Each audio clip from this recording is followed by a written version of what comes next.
Olá, eu sou Fernanda Alt, sou doutora em filosofia pela UERJ e pela Paris Um Panthéon Sorbonne, em Cotutela. Eu estou aqui a convite da série de vídeo Prêmios Filósofos para falar um pouco da minha pesquisa de doutorado. Então, eu agradeço muito essa oportunidade de falar e de conhecer também os trabalhos que estão sendo apresentados aqui. Bom, a minha tese eu defendi em 2017 na UERJ, sob orientação dos professores Marcos Gleiser e Renaud Barbarraz, e ela se chama A Antologia de Sartre sobre a espectralidade em O Ser e o Nada. Ela se propõe a realizar uma leitura crítica, uma leitura original da filosofia do Sartre, em oposição a uma leitura que eu classifiquei juntamente com outros comentadores de leitura dominante, hegemônica do pensamento sartriano, que foi aquela que se instalou numa certa recepção das suas obras, principalmente no momento estruturalista da França, mas sobretudo a partir de uma crítica muito potente e muito famosa, que foi a crítica que o Merleau-Ponty, né, filósofo e amigo do Sartre também, fez a ele, ao longo da sua obra, né? Então, realizar essa outra leitura possível, que se diferencia da leitura dominante, foi um trabalho motivado por uma série de experiências na minha história,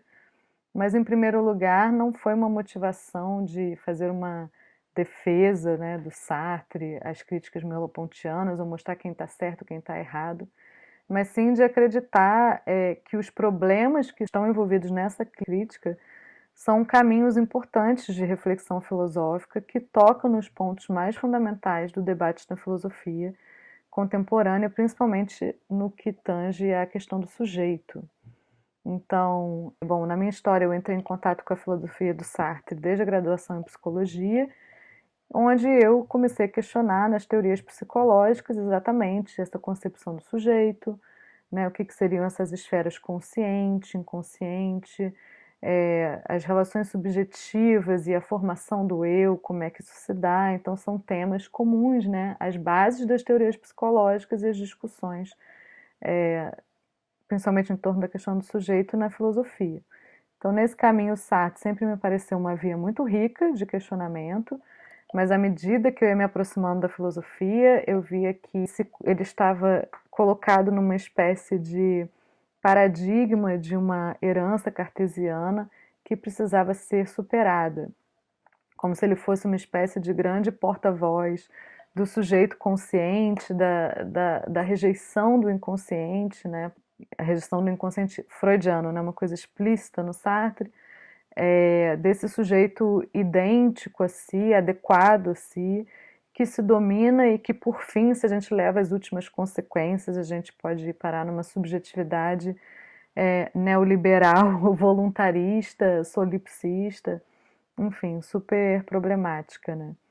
Então, mesmo eu tendo leituras muito incipientes na época, eu já percebia que essas questões não eram tão evidentes assim na filosofia do Sartre, e eu fiquei cada vez mais interessada em saber qual eram de fato esses problemas de um sujeito consciente, de uma consciência transparente, e se de fato a filosofia do Sartre propunha isso e desembocava nessas consequências. Então, essa outra leitura que eu pude realizar, eu chamei de antologie, né, com H, que é a união do verbo em francês ante, que pode ser traduzido como assombrar, e o termo ontologia. Então, esse termo ele é originalmente cunhado por Derrida, que é uma fonte de inspiração do meu trabalho, embora eu não utilize o termo antologia no sentido derridiano. Nesse sentido, é mais uma apropriação do termo mesmo, para mostrar como em Um Ser e o Nada o verbo ante ele é fundamental, né? Ele faz um papel operacional fundamental em toda a economia da obra. Então, para ressaltar isso, é uma ontologia do assombramento, uma ontologia assombrada. Para fazer uma tradução rápida, sem entrar muito na discussão dessa tradução.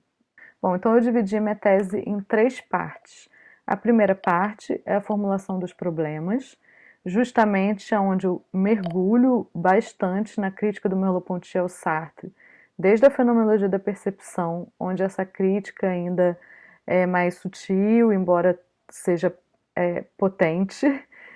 mas ainda com pontos muito próximos também dos dois filósofos, até o Visível e Invisível, o capítulo Interrogação Dialética, que foi o capítulo que eu mais me aprofundei, porque o fio condutor da crítica do Merleau-Ponty, que para mim é o ponto central que ele critica no Sartre, e que foi o meu fio condutor como problema filosófico da tese inteira, foi a questão do dualismo, que é onde, a meu ver, no Visível e Invisível está mais explícito. Ou seja, a filosofia sartriana, aos olhos de Merleau-Ponty, seria uma filosofia profundamente dualista, e daí decorreriam vários problemas graves, né, como a concepção de um sujeito solipsista, a impossibilidade de uma intersubjetividade, de fato, ou de uma relação originária com o outro, sendo essa relação somente de exterioridades, uma relação que, na verdade, não se dá efetivamente. Então, uma ausência de intermundo entre os sujeitos, uma proposição de uma liberdade pura, desenraizada, que seria desastrosa para uma política e uma forma de pensar sujeito ao mundo, que seria um império de uma consciência, né? Uma consciência dominadora que domina um mundo coisificado, um mundo em si, um mundo que é pura positividade, colocando nele todos os seus sentidos dessa liberdade desenraizada. Então, o primeiro capítulo, a primeira parte delimita principalmente esses problemas que eu acabei de falar, que vão ser contestados em dois níveis nas duas partes seguintes. Então, na segunda parte, eu utilizo elementos explícitos do texto do Sartre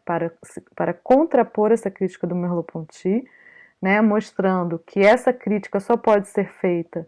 caso Merleau-Ponty negligencie uma mudança que houve no pensamento do Sartre no final dos anos 30,